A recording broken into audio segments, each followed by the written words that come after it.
తాకట్లో ఉన్న మీ బంగారాన్ని విడిపించి ఆ రోజు ఆన్లైన్ రేటుకి కొంటాం. Sharma gold company. Welcome to సుమంటి వినేని మీ సుమంటి వినాగ్. జనరల్గా మన ఇంట్లో విమెన్ ఉన్నారు అని అంటే లక్ష్మీదేవితో పూజిస్తూ ఉంటాము. లక్ష్మీదేవితో సమానం అని చెప్పేసి కూడా మాట్లాడుకుంటూ ఉంటాము. అయితే వేదిక ఆస్ట్రాలజీ ప్రకారం కనుక మనం చూసుకుంటే గోచార రీత్యా కొన్నిటి విషయాల్లో కనుక మనం చూస్తే కొన్ని దోషాల వల్ల ఇంట్లో ధనం నిలబడకపోవటం, లేదు అని అంటే తెలియకుండానే వేరే వాళ్ళ ఇన్ఫ్లుయెన్స్ త్రూ అయినా సరే మనం కొంత పోగొట్టుకోవటం లాంటివి చూస్తూ ఉంటాము జనరల్గా. బట్ గోచార రీత్యా వేదిక ఆస్ట్రాలజీ ప్రకారం కనుక మనం చూసుకుంటే ఇంట్లో ధనం నిలబడకపోవడానికి ఏ రకంగా చూసుకున్నా కూడా ఏ విధంగా ఉంటుంది అంటే దానికి గల ప్రధాన కారణాలు, దోషాలు ఏ విధంగా ఉండే అవకాశం ఉంటుంది అనేది ఈరోజు మనతో పాటు వేదిక ఆస్ట్రాలజర్ ఉమా గారు ఉన్నారు. అది వారి మాట్లాడి తెలుసుకుందాం. నమస్కారం ఉమా గారు. నమస్తే నాగరాజ్ గారు. ఆడవాళ్ళని మన ఇంట్లో లక్ష్మీదేవితో పూజిస్తూ ఉంటాం. అంటే ఈవెన్ మనం ఆ రెస్పెక్ట్ కూడా ఆ విధంగానే ఇస్తాము జనరల్గా. కొన్నిసార్లు ఏమవుతుందనంటే వాళ్ళ మీద నమ్మకంతో మనం ముందుకు వెళ్ళిపోయినప్పుడు తెలియకుండానే కొన్ని ఫినాన్షియల్ క్రైసిస్ మనకి వస్తూ ఉంటాయి అన్నమాట. అవునండి. అంటే ఎలాంటి దోషాల వల్ల ఆ విధంగా జరిగే అవకాశం ఉంటుందంటారు? తప్పకుండా అండి. జనరల్గానే మనం ఆడవాళ్ళని మహాలక్ష్మీదేవి స్వరూపంగా, శక్తి స్వరూపంగా భావిస్తూ ఉంటాం. కానీ కొంతమంది యొక్క ఆడవాళ్ళ యొక్క జీవితంలో కానీ, లేదా ఆ ఆడవాళ్ళు నివాసం ఉండేటువంటి ఆ ఇంట్లో ఫ్యామిలీకి సంబంధించి కానీ వాళ్ళు ఎక్కువగా బాధపడేటువంటి అంశం ఏంటి అంటే డబ్బు నిలబడట్లేదండి, ఫైనాన్షియల్ ప్రాబ్లమ్స్ వస్తున్నాయి, సడన్గా మొత్తం అంతా డౌన్ఫాల్ చూస్తున్నాం అనేటువంటి భావన వాళ్ళకి కలిగి అడుగుతూ ఉంటారు. దానికి ప్రధానమైన కారణాలు 4 ఉంటాయి నాగరాజు గారు. మొదటిది వ్యయదోషము అంటారు. వ్యయదోషము అని అంటే విపరీతమైన ఖర్చులు పెట్టేటువంటి దోషము అని అర్థము. ఈ యొక్క వ్యయదోషము అని అంటే ఫర్ సపోజ్ చూస్తే కొంతమంది మనం జనరల్గా వింటూ ఉంటామండి. ఎలాంటివంటే తింటూ ఉంటే కొండలు కూడా తరిగిపోతాయి, అలా వింటూ ఉంటాం. అంటే ఎప్పుడైతే అనవసరమైన ఖర్చు పెట్టడమే ఒక వ్యసనంగా, అదే ఒక అలవాటుగా ఉన్నటువంటి స్త్రీలు కానీ, లేదా ఫ్యామిలీలో ఉండేటువంటి మెంబర్స్ కానీ అలా ఉంటే అసలు ఫైనాన్షియల్ లాసెస్ అనేవి చూస్తారు. వ్యయదోషాత్ నిత్యం అర్ధస్య క్షయం భవేత్ అంటారు. అంటే వ్యయదోషం ఎక్కడైతే ఉంటుందో అర్ధము అంటే డబ్బు అండి, క్షయం భవే క్షీణించిపోతుంది, ధనహీనులైపోతారు అని అర్థము. వ్యయదోషం ఉన్నటువంటి స్త్రీలు కానీ, అంటే చాలామంది మనం చూస్తూ ఉంటామండి ఆన్లైన్ షాపింగ్స్ అని, లేకపోతే అక్కడెక్కడికో వెళ్ళాలని, ఇక్కడెక్కడికో వెళ్ళాలని, అంటే ఇంకా ప్రతిరోజు ఖర్చు పెట్టకపోతే వాళ్ళకి నిద్ర పట్టదు. అది వాళ్ళకి అలవాటు అయినటువంటి ఒక వ్యసనం. అది ఆ వ్యసనంగా అలవాటు అయిపోయింది డబ్బులు ఖర్చు పెట్టడం అనేటువంటిది. ఎప్పుడైతే వ్యయదోషం ఉందో అక్కడ ఆర్థిక ఇబ్బందులు ఉంటాయి, అప్పులు ఉంటాయి, ఫైనాన్షియల్ ప్రాబ్లమ్స్ ఉంటాయి, డౌన్ఫాల్ ఖచ్చితంగా చూస్తారు. చాలామంది నాగరాజు గారు వ్యయదోషం ఉన్న వాళ్ళు మనం బాగా గుర్తించవచ్చు. అదేంటి అంటే వాళ్ళకి ఖర్చు పెట్టడమే ఇంక అలవాటు, డైలీ ఖర్చు పెడుతూ ఉంటారు. అది ప్రేమలో పడో, ఎవరైనా ఇష్టపడిన వ్యక్తుల కోసమో, చుట్టుపక్కల ఉండేటువంటి ఫ్రెండ్స్ కోసమో, లగ్జరీగా బ్రతకాలేటువంటి ఆలోచనతోనో విపరీతంగా ఖర్చు పెడుతూ ఉంటారు. అప్పులు చేసి మరీ వాళ్ళకి గిఫ్ట్లు ఇవ్వడము, లేకపోతే ఖర్చు పెట్టడము, ఇవన్నీ చేస్తూ ఉంటారు. దీన్ని వ్యయదోషంగా గుర్తించవచ్చు. 12వ స్థానంలో చంద్రుడు కానీ, శుక్రుడు కానీ, గురుడు కానీ ఉన్నప్పుడు ఇది ఖచ్చితంగా కనబడుతూ ఉంటుంది వ్యయదోషము. అయితే ఇందులో రెండవ దోషము సంఘ దోషము అంటారు నాగరాజు గారు. చాలా ఇంపార్టెంట్ అండి.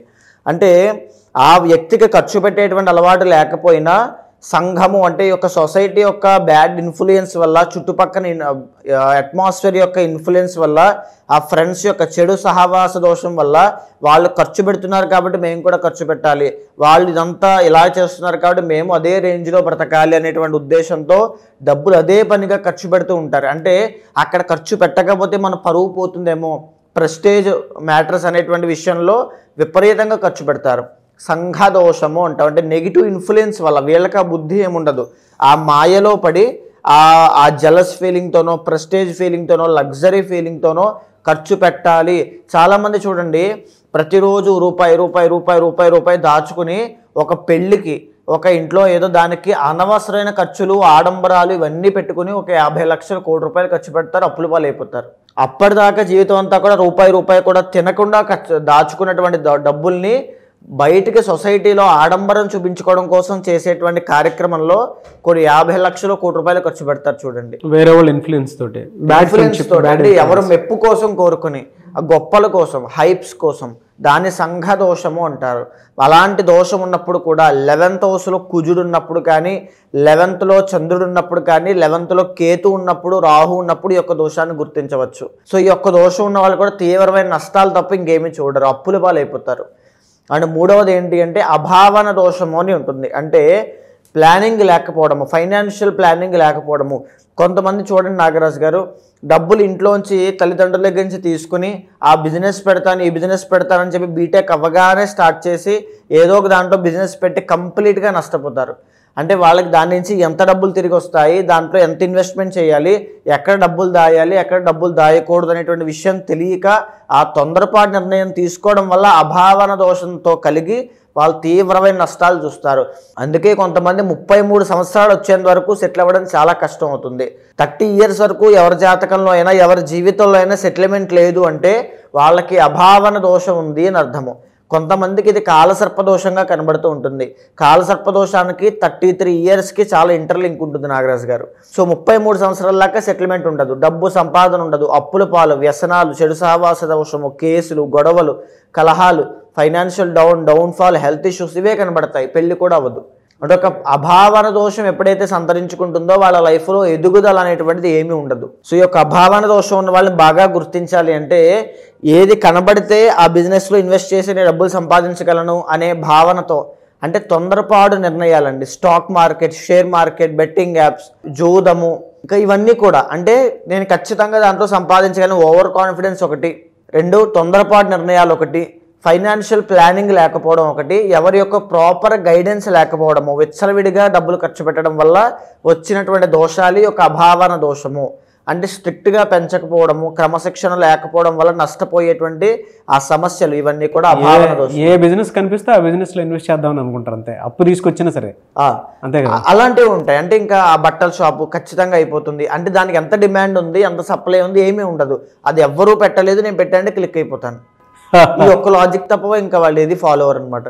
సో అలాంటి వాళ్ళు ఈజీగా అభావన దోషంలో ఉంటారని మనం చెప్పొచ్చు. అయితే 4వది అన్యోన్య రుణ దోషము అని ఉంటుంది నాగరాజు గారు. అన్యోన్య రుణ దోషము అని అంటే కొంతమంది చూడండి, మనం చాలా సందర్భాల్లో చెప్పుకున్నాం, ఎప్పుడైతే భార్య భర్తను మాట దాటి బయటకు వెళ్ళి చేయకూడనటువంటిది ఏదైనా ఫైనాన్షియల్ రాంగ్ ఇన్వెస్ట్మెంట్స్ కానీ ఏదైనా చేసినప్పుడు నష్టపోతుంది అనే విషయాన్ని మనం మాట్లాడుకున్నాం. సో ఇది అన్యోన్య రుణ దోషం దానికి సంబంధించిందేనండి.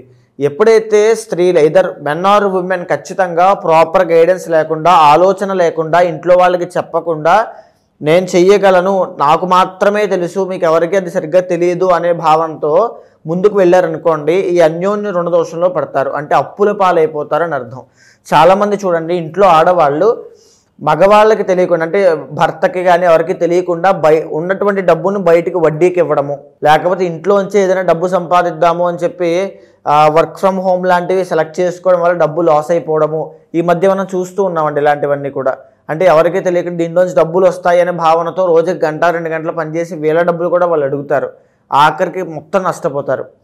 అంటే బెట్టింగ్ యాప్స్ లాంటివి కూడా చెప్పచ్చు. అంటే ఎలాగోలా నేను ఇంట్లో తెలియకుండా డబ్బు సంపాదించి వీళ్ళకి ఏదో ఒక సర్ప్రైజ్ ఇద్దాం, ఒక గిఫ్ట్ ఇద్దాం, డబ్బు దాద్దాం అనేటువంటి ఆలోచనతో ముందుకు వెళ్ళినటువంటి భావన ఇదంతా కూడా. కొంతమంది తెలిసి చేస్తారు, కొంతమంది తెలియక చేస్తారు. అన్యోన్య రుణ దోషము, భర్తని దాటి లేదా ఇంట్లో వాళ్ళని దాటి తెలియకుండా ఒక ముందుకు వెళ్ళడం వల్ల ఇల్లీగల్గా డబ్బు సంపాదించడం కానీ ఏదైనా సరే అన్యోన్య రుణ దోషంగా వస్తుంది.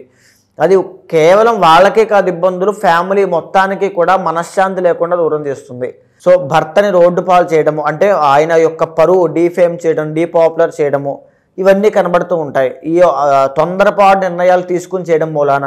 ఇంకా చెప్పాలి అంటే కొంతమంది ఏంటి అంటే భర్తకి తెలియకుండా పార్ట్నర్షిప్లో బిజినెస్ చేద్దాం అనేటువంటి విషయంతో ఉన్నటువంటి డబ్బులు తెలియకుండా దాంట్లో ఇన్వెస్ట్ చేసి ఆ డబ్బులు నేను తీసుకుందాం అనుకుంటారు. కానీ అక్కడ డబ్బులు రావు, బిజినెస్ రాదు, ఏమీ రాదు, నష్టపోతారు. సో ఆఖరికి బయటికి చెప్పుకోలేక, లోపలికి మింగలేక, కక్కలేక అలా ఉంటారు. అన్యోన్య రుణ దోషము. అందుకనే ఇంట్లో ఏమి ఆలోచించక అందుకనే మీరు ఏ ఇన్వెస్ట్మెంట్ చేయాలనుకున్నా ఇంట్లో భర్తతో సహా అందరితోనూ ఆలోచించే ముందుకు వెళ్ళండి. మీరు చెప్పినటువంటి ఈ 4 దోషాల్లో కనుక మనం చూసుకుంటే అండి, ఆరుద్ర నక్షత్రం వారికి ఎస్పెషల్లీ విమెన్కి జనరల్గా గోచార రీత్యా ఎలాంటి దోషాలు ఉండే అవకాశం ఉంటుందంటారు? తప్పకుండా నాగరాజు గారు, ఆరుద్ర నక్షత్రము మిథున రాశిలో సంచారం చేసేటువంటి నక్షత్రము. ఇక్కడ వీళ్ళ యొక్క గ్రహగతిని కానీ లేకపోతే కాలపురుష చక్రాన్ని మనం గమనిస్తే ద ఒరిజినల్ 12th లార్డ్ వీళ్ళకి శుక్రుడు అవుతారు నాగరాజు గారు.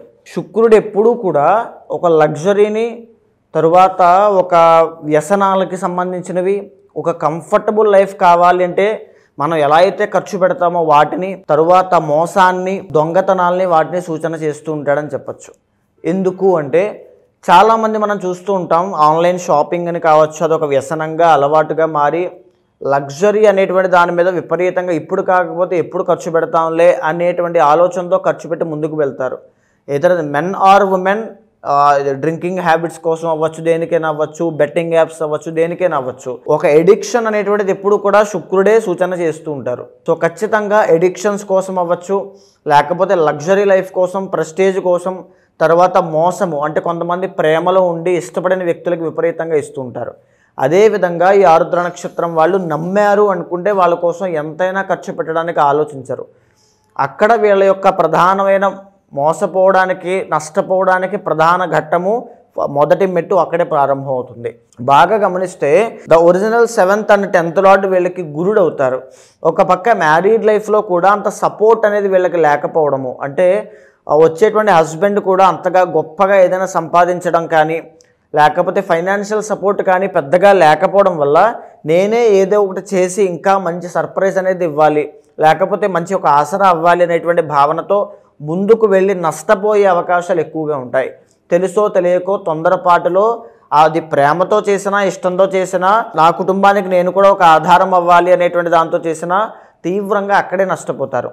అన్యోన్య రుణదోషము, మొదటిది వ్యయ దోషం అయితే రెండవది అన్యోన్య రుణదోషము.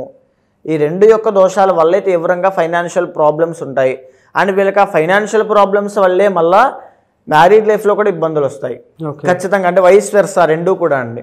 ఒక పక్క మ్యారీడ్ లైఫ్లో సరిగ్గా లేకపోవడం వల్ల ఫైనాన్షియల్ ప్రాబ్లమ్స్ వస్తాయి, దీనివల్ల మళ్ళీ అది వస్తుంది. సో రెండింటి ఇంటర్లింక్డ్ అనమాట. సో ఫైనాన్షియల్గా వీళ్ళు చాలా జాగ్రత్తగా ఉండాలి. వీళ్ళు ఏంటి అంటే అల్ప సంతోషాలు నాగరాజు గారు, చిన్న విషయానికి సంతోషపడిపోతారు, క్షణిక ఆవేశము, వెంటనే కోపం వచ్చేస్తూ ఉంటుంది. అంటే ఆ పొగట్టలకి పడడము, సహాయం చేసే గుణము, జాలి గుణము, దయా గుణము అన్నీ చాలా బాగుంటాయి, చాలా ఎక్సలెంట్, సేవా గుణము అన్నీ బాగుంటాయి. కానీ ఫైనాన్షియల్ మ్యాటర్స్లో కొన్ని సందర్భాల్లో వీళ్ళకున్నా లేకపోయినా ఎదుటి వాళ్ళకి సహాయం చేయాలి అనే భావనతో ఇవ్వడం మూలాన నష్టపోతారు. వీళ్ళు డబ్బులు ఖర్చు పెట్టారంటే మళ్ళీ తిరిగి రావు. బాగా గుర్తుపెట్టుకోండి. మీరు కనుక ఎవరికైనా మీ ఫ్రెండ్స్కి కానీ, మీకు తెలిసిన వాళ్ళకి కానీ దేనికైనా డబ్బులు ఇచ్చారంటే అది మళ్ళీ తిరిగి రావు. ఇది బాగా గుర్తుపెట్టుకోండి. మీరు బిజినెస్ ఇన్వెస్ట్ చేసేటప్పుడైనా ఆరుద్ర నక్షత్రం వాళ్ళకి ఎక్కువగా ఈ ఫిలిం ప్రొడ్యూసింగ్ కానీ, బిజినెస్ కానీ, మార్కెటింగ్ కానీ, బట్టలకి సంబంధించిన వ్యాపారములు కానీ చాలా బాగుంటాయి. కానీ అందులో లాభాలు చూడాలి అంటే సరైనటువంటి సమయంలో ఇన్వెస్ట్ చేయాలి. బికాజ్ ఎందుకు అంటే వీళ్ళు పార్ట్నర్షిప్లో వెళ్తే నష్టపోతారు, ఇంట్లో తెలియకుండా ఏదైనా పెట్టాలనుకుంటే నష్టపోతారు. రెండవది ఏంటి అంటే ఎడిక్షన్లోకి వెళ్తే నష్టపోతారు. అంటే కొంతమందికి సినిమాల మీద డబ్బులు పెట్టడం ఇష్టం అండి, కానీ అది కంటెంట్ వినకుండా, సమయం చూసుకోకుండా, ఏమి చేసుకోకుండా టక్కన డబ్బులు పెట్టడమే పనికి పెట్టుకుంటే నష్టపోతారు. ఇప్పుడు మీరు చెప్పినవన్నీ జరుగుతున్నాయండి వాళ్ళకి? అది తప్పకుండా ఆరుద్ర నక్షత్రం వాళ్ళు ఖచ్చితంగా ఇది ఫేస్ చేస్తారు. ఎంతమంది ప్రాబ్లంలు ఉన్నారో కింద కమెంట్ చేయండి ఖచ్చితంగా అండి. ఎలా సార్ అంటే వాళ్ళకి మంత్లీ వైజ్ చూసుకుంటే ఏ మంత్ నుంచి ఏ మంత్ వరకు ఏ విధంగా ఉండే అవకాశం ఉంటుంది? 6th జూన్ దగ్గర నుంచి 28th జూలై దాకా వీళ్ళకి అద్భుతమైన రాజయోగం కుజుడి యొక్క బలం పెరగడం వల్ల కలుగుతుంది. ఈ టైంలో రియల్ ఎస్టేట్ రంగంలో ఉన్నవాళ్ళు కానీ, లేకపోతే అగ్రికల్చర్ ఫీల్డ్లో ఉన్నవాళ్ళు కానీ, మ్యానుఫ్యాక్చరింగ్ యూనిట్స్ కానీ, ఇంజనీర్స్ కానీ, సాఫ్ట్వేర్ రంగంలో ఉన్న వాళ్ళకి కానీ ప్రమోషన్లు వచ్చే అవకాశాలు ఉంటాయి. కానీ వీళ్ళకి శని దోషం అనేటువంటిది ఆల్రెడీ March 13 స్టార్ట్ అయ్యి 2.5 years రన్ అవుతుంది. ఈ 2.5 yearsలోనూ చాలా జాగ్రత్తగా ఉండాలి. ఎక్కువగా వెంకటేశ్వర స్వామి ఆరాధన చేయడం, హనుమాన్ చాలీసా చదవడం లాంటివి చేయాలి. అండ్ అదేవిధంగా August 15 నుంచి September 15 దాకా, November 15 నుంచి December 15 దాకా ఈ 2 months కూడా రవి అనేటువంటి ప్లానెట్ వీళ్ళకి యోగించడం మూలన హెల్త్ ఇష్యూస్ ఉండి తగ్గే అవకాశాలు, మంచి మంచి అవకాశాలు రావడం, బిజినెస్లో కానీ ప్రతి పని ఫాస్ట్గా పూర్తయిపోవడం లాంటివి ఖచ్చితంగా వీళ్ళకి కనబడతాయి. అది అలా కనబడుతోంది అంటే అన్ని పనులు నా కోసం నాకు ఫేవరబుల్గా కలుగుతున్నాయి అని అర్థం కాదు. కొన్ని సందర్భాల్లో మోసపోయేటప్పుడు కూడా ఆ మోసపోవడానికి కావాల్సిన పరిస్థితులన్నీ కూడా అలాగే ఫాస్ట్గా అవుతుంటాయి. దాన్ని కూడా బాగా గమనించే ముందుకు వెళ్ళండి. పర్సనల్ చార్ట్ చూసుకున్న తర్వాత మాత్రమే డబ్బులు ఇన్వెస్ట్ చేయండి, అప్పటిదాకా మీరు ఎక్కడా పెట్టద్దు. ఇప్పుడు టైం అనేటువంటిది అంతగా అనుకూలంగా లేదు, ఎక్సెప్ట్ ఈ 2-3 months తప్ప. రెమెడీ ఏంటి సార్ వీళ్ళకి? రెమెడీ మేజర్గా నాగరాజు గారు మహాలక్ష్మీదేవి యొక్క ఆరాధన అండ్ ఏంటి అంటే బొబ్బర్లు దానంగా ఇవ్వడము ప్రతి శుక్రవారము. ఇంట్లో ప్రతిరోజు ఉదయమే లేచి ఆదిత్య హృదయము అని ఉంటుందండి. ఆ ఆదిత్య హృదయాన్ని పారాయణ చేయడం వల్ల ఏమి ఆలోచించాలి, ఎక్కడ డబ్బు పెట్టాలి అంటే రాంగ్ థాట్స్ కానీ, రాంగ్ డైరెక్షన్లోకి వెళ్ళడం కానీ, రాంగ్ డెసిషన్ మేకింగ్ కానీ, రాంగ్ ఇన్వెస్ట్మెంట్స్ కానీ ఏది చేయకుండా ఉంటారు. ఎనీవే సార్, థ్యాంక్ యూ అండి, థ్యాంక్ యూ సో మచ్ అమ్మ గారు. ప్రతి ఒక్కరికి ఏంటంటే త్రూ వేదిక్ ఆస్ట్రాలజీ వాళ్ళకు ఉండేటువంటి పర్సనల్ చాట్ ద్వారా తెలుసుకుని ముందుకు వెళ్ళాలి అనుకున్నటువంటి వాళ్ళు ఉంటారు. అంటే కొంతమందికి ఫినాన్షియల్, కొంతమందికి కెరీర్, కొంతమందికి ఏమో వైఫ్ అండ్ హస్బెండ్ రిలేషన్షిప్, కొంతమందికి మ్యారీడ్ లైఫ్లో పిల్లలు పుట్టకపోవటము, అట్లాంటి ఏదో కొన్ని దోషాల వల్ల ఇలా జరుగుతుందని చెప్పేసి తెలుసుకోవాలి అనుకున్నటువంటి వాళ్ళు ఉంటారు. కొంతమందికి ఏంటంటే నరదృష్టి ప్రభావం కూడా ఎక్కువ ఉంటూ ఉంటుంది. బిజినెస్ లాస్ అవటము, లేదంటే మనుషులు కోల్పోవటము, హెల్త్ ఇష్యూస్ రావటం చూస్తూ ఉంటాం. అటువంటి వాళ్ళు మీ దగ్గర పర్సనల్ చాట్ తీసుకొని రెమెడీస్ కోసం అని చెప్పేసి చూసేటువంటి వాళ్ళు ఉంటారు. ఎలా మిమ్మల్ని అప్రోచ్ అవ్వాలి? తప్పకుండా అండి. మనం మాట్లాడుకునేటువంటి అంశాలన్నీ కూడా గోచారానికి సంబంధించిందండి. కానీ పర్సనల్ చాట్లో వాళ్ళు ఎందుచేత ఆ డబ్బు లాస్ అవుతున్నారు, ఏ టైం పీరియడ్ ఆఫ్ టైంలో వీళ్ళు చాలా జాగ్రత్తగా ఉండాలి. డబ్బు లాస్ అయ్యేటువంటి period of time, a period of టైంలో వీళ్ళు ఇన్వెస్ట్మెంట్స్ చేయొచ్చు, ఎక్కడ వీళ్ళు మోసపోయే అవకాశాలు ఉంటాయి, ఇవన్నీ కూడా పర్సనల్ చార్ట్ చూసిన తర్వాత తెలుసుకోవచ్చు. అలా ఎవరైనా తెలుసుకోవాలనుకుంటే ఖచ్చితంగా మీకు కింద కనిపించే నెంబర్కి ఖచ్చితంగా కాల్ చేయండి. మా వాళ్ళు మీకు పూర్తి వివరాలు అందిస్తారు. మీ గోచారాన్ని, మీ పర్సనల్ చార్ట్ని చూసిన తర్వాత మీ సమస్య ఏదైనప్పటికీ కూడా అండ్ మీ కోరిక ఏదైనప్పటికీ కూడా దాన్ని చూసిన తర్వాత కూలంకషంగా ఏదైనా నిర్దిష్టమైన పరిహారములు మీతో ఆచరింపచేసి మంత్రోచ్చారణ అంటే మంత్రపారాయణ ప్రతినిత్యం ఆచరింపచేసి మీకు మంచి శుభ ఫలితాలు వచ్చేలా చేస్తాను. డెఫినెట్లీ అండి. ఎనీవేస్ థ్యాంక్ యూ అండి, థ్యాంక్ యూ సో మచ్ అమ్మ గారు. నమస్తే అండి. చూసారు కదండి వీడియో. ఈ వీడియోపై మీ అభిప్రాయాన్ని కమెంట్ బాక్స్లో పోస్ట్ చేయండి. త్రూ వేదిక్ ఆస్ట్రాలజీ మీకు ఉన్నటువంటి సమస్యలు ఏదున్నా సరే మీరు ఉమాగారిని సంప్రదించి అపాయింట్మెంట్ బుక్ చేసుకోవాలి అనుకుంటే మాత్రం స్క్రీన్ మీద కాంటాక్ట్ నెంబర్ కనిపిస్తుంది. దాన్ని మీరు కాల్ ఆర్ మెసేజ్ వాట్సాప్ చేసి వెంటనే అపాయింట్మెంట్ బుక్ చేసుకోండి. ఈ వీడియో లైక్ చేయండి, షేర్ మాత్రం తప్పకుండా చేయండి. ఇలాంటి మరిన్ని వీడియోస్ కోసం మా ఛానల్ ఫాలో అవ్వండి. Thank you.